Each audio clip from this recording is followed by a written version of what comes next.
In this lesson, we will learn how to create a new material and apply it properly to a surface.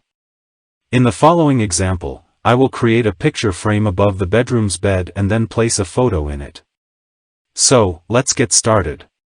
First, I will activate the Rectangle tool, and then I will click on a random point on the wall to define the first corner of the rectangle. Next, I will specify the rectangle's exact dimensions. So, I will type the number 1.8, a semicolon, then the number 0.8, and press Enter. Once the rectangle has been created, I will double-click on its surface and then right-click on it to convert it to a component. Now I will double-click again to edit the component.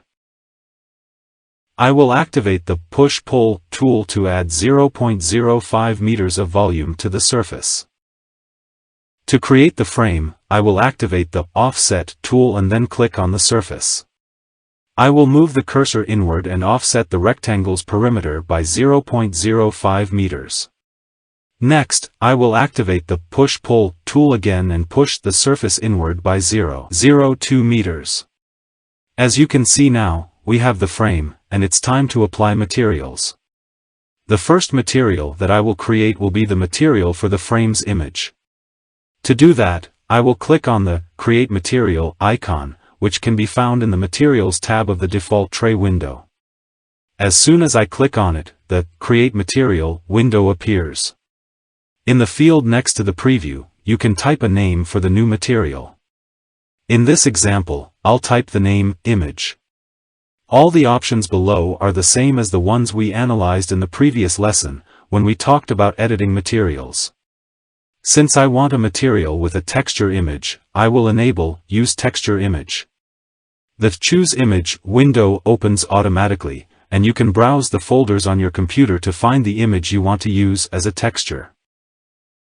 I will open the folder where I have saved the image, select it, and click Open. At the moment, I am not going to change anything else, so I will press OK to create the material. I will now place the image in the frame. However, the image appears too small. As a result, it appears in a repetitive pattern to fully cover the surface. This means that I will have to edit the material to change the way it is applied. While the material is selected in the Materials tab, I will activate the Edit tab to edit it. It goes without saying that I have to edit the length and width values of the image. So, first I'll click on the chain icon to disable the aspect ratio. Then I will change the length to 1.75 and the width to 0.75, so the dimensions of the image will be the same as the dimensions of the frame. Notice that the image was enlarged and now fits into the frame. However, since I disabled the aspect ratio option, the dimensions of the image did not increase proportionally, so the shape seems stretched. In this example, this is not so easily visible, but if the image had geometric objects, then the difference would be obvious, and the result wouldn't be aesthetically pleasing. In such cases, you cannot disable the aspect ratio option, and you will fix the problem in another way. So, I'll click on the Undo Width and Height Changes icon once, and then I will lock the aspect ratio of the image again. I will type the number 1.8 in the width field and notice that the height changes proportionally so that the image doesn't stretch. But the image now exceeds the frame's area. So, to determine which part of the image will appear in the frame, I need to move it. To do this, I will right-click on the surface where the image is placed, hover the cursor over the Texture option, and select Position.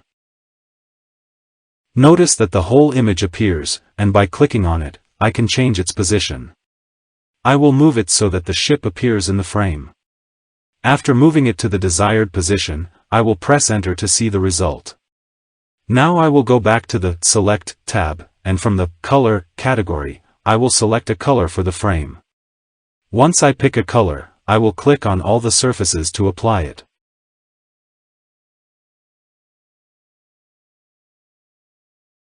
After completing the frame creation, I will click somewhere in the scene to exit the editing mode and see the final result.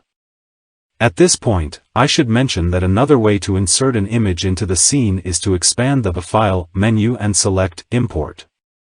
From the window that appears, I will select the desired image and insert it into the scene. Then I can place it wherever I want by defining 2 points.